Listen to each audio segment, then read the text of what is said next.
20वीं सदी के महान संत विश्व वंदनीय त्रैलोक पावन परमाराध्य गुरु महाराज के जुगत चरण कोटि समूह मंचा से हमारे पूनम भारती इस यज्ञ स्थल पर उपस्थित गण्यमान सत्संग प्रेमी महान भावों, भक्तिमती माताओं बहनों, सबों को मेरा बार बार नमन। आज हम लोग डॉक्टर साहब के माता के श्रद्धांजलि पर सभी उपस्थित हैं और संत वाणी को श्रवण कर रहे हैं। बड़ी शक्ति है संत वाणी में। किसी संत ने कहा है कि संत वचन वह सुधा, देव भी जिनके सदा भिखारी। संत वचन वह धन है जिसका नर प्रधान अधिकारी। मर्द अमर बन जाता जिससे वह संजीवन रज है। संत वचन सब भव रोगों का रामबाण भेषज है। मिट्टी जहां स्वयं जाते ही त्रैतापों की ज्वाला, भरता पुलक मोद तनवन में भाव उर्मी की माला। जहां न जाकर खाली लौटा है कोई भी प्राणी, सुर धुनी सी सबको सुख देती है संतों की वाणी। संत वाणी में वह शक्ति है जो कि मृत व्यक्ति को भी अमर कर सकता है, नाम अमर हो जाता है उनका। वास्तव में जो जीवन काल में सत्संग का सहारा लिए हुए रहते हैं, संतवाणी का सहारा लिए हुए रहते हैं, तो भगवान राम ने जो कहा कि जो कर लोग यहाँ सुख चाहो, सुनी मम वचन हृदय भी लगाओ। यानी कि यहाँ इहलोक और परलोक में जो सुखी बनना चाहते हैं, होना चाहते हैं, तो भक्ति का सहारा लें, ऐसा उसका कहने का आशय है। तो जीवन काल भी का सारा व्यवस्था कर देते हैं। संत वाणी में वह शक्ति है, गुरु में वह शक्ति है। हम लोग आंखों देखा हाल बताएंगे। अपने बगल में एक बसमानपुर बस्ती है, वहाँ पर एक पुराने सत्संगी हैं नंदलाल मंडल। सभी बहुत आदमी जानते होंगे। अभी उनकी उम्र लगभग 95 वर्ष हो रहा है। बहुत पुराने सत्संगी हैं। इसी सावन महीने की बात है, धान का रोपनी चल रहा था। इसके पास 10-12 बीघा जमीन थी अपनी और पूरे धान का खेती है।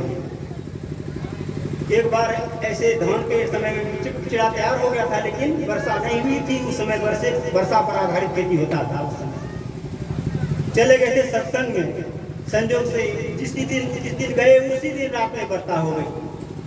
अब तो बहुत दूर झारखंड की तरफ चले गए थे गुरु महाराज के साथ में सत्संग करने के लिए। तब आते आते खेत का पानी सूख गया। 5-6 बीघा धान लगाना था। अगल बगल में जितने थे धान रोपनी होने वाला, सबका रोपनी हो गया और उसका खेत सूख गया, पानी सूख गया। बोरिंग का साधन नहीं था उस समय। रात भर सोए, नींद क्या आएगी, सोचने लगे कि इस बार बाल बच्चे क्या खाएंगे। सोचते सोचते सो गए।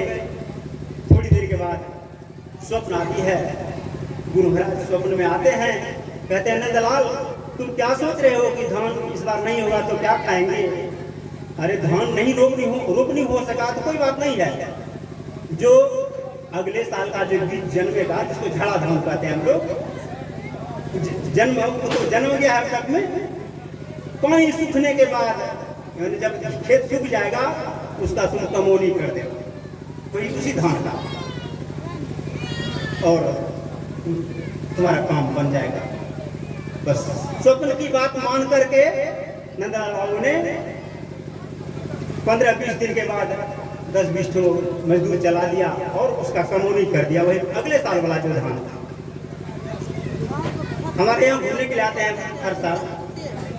वो बोले कि जितना धान हर साल होता था रोपनी के बाद, उससे 1.25 गुना धन हुआ इस साल। मैंने जो कि रोपनी नहीं कर सके 1.25 गुना धन, क्योंकि कहते हैं जो बात दवा से होती नहीं वह बात दुआ से होती है। मिल जाए पक्का मुर्शिद अगर तो बात खुदा से होती है। अगर इनकी कृपा हो जाए तो कहते हैं सदगुरु पशु मानस करे, मानस ते सिद्ध होए, दादू सिद्ध ते देवता, देव निरंजन हो। अगर इनकी कृपा हो जाए गुरु की कृपा तो कहते हैं पशु भी मानव बन जाता है, और जो मानव है इनका अगर इनकी कृपा हो जाए तो वो देव के स्वरूप हो जाता है, पूज्य हो जाता है। सदगुरु पशु मानस करे, मानस ते सिद्ध होए, दादू सिद्ध ते देवता, देव निरंजन हो। देव के होने के बाद परमात्मा का स्वरूप हो जाते हैं। लेकिन आवश्यकता है इनके सत्संग की बातों को, संत वाणियों को अक्षरशः जब पालन करेंगे तब यह संभव है, और नहीं तो कहते हैं परमात्मा तो हमारे अंदर है, लेकिन इसका पहचान करने के लिए प्रयास करना पड़ेगा। गढ़ी जो अपने हाथों से प्रभु ने 9 महीने में और बनाकर मूर्ति सुंदर वो बैठा आप सीने में, न कोई ढूंढता इसको लगा मृगजल के पीने में, भटकता काशी वो मथुरा कोई मक्का मदीने में। भटकते रह जाएंगे जीवन भर। लेकिन हमारे महाराज कहते हैं कि ऐसा नहीं करना है। निज तन में खोज सज्जन, बाहर न खोजना, अपने ही घर में हरि है, अपने ही खोजना, अपने में खोजना। यही इसी काम को करने के लिए एकमात्र भक्ति का करना, भक्ति का उद्देश्य है एकमात्र परमात्मा को। विवेकानंद स्वामी को अमेरिका में अध्यक्ष ने, वहां के सम्मेलन के अध्यक्ष ने यही पूछा था अंग्रेजी में कि व्हाट इज रिलीजियन। तो विवेकानंद ने कहा कि religion is realisation of God, यानी ईश्वर का प्रत्यक्षीकरण ही धर्म है। और जो इधर उधर भटकने वाला धर्म है वह धर्म नहीं, वह नकली धर्म है। एकमात्र जिस धर्म से परमात्मा का पहचान हो, उसे उसकी प्राप्ति हो, वही धर्म है, बाकी सब अधर्म नहीं है। इसलिए हम लोग भ्रम में न पड़े। सत्संग की बातों को श्रवण किए हैं, समय कम है, हम अपने वाणी को इन्हीं शब्दों के साथ विराम देता हूँ। हम लोग आगे माननीय पूर्ण भारती जी से श्रवण करेंगे। हम अपनी वाणी को समय अधिक न लेते हुए वाणी को विराम देता हूँ। बोलिए प्रेम से श्री सद्गुरु महाराज की जय।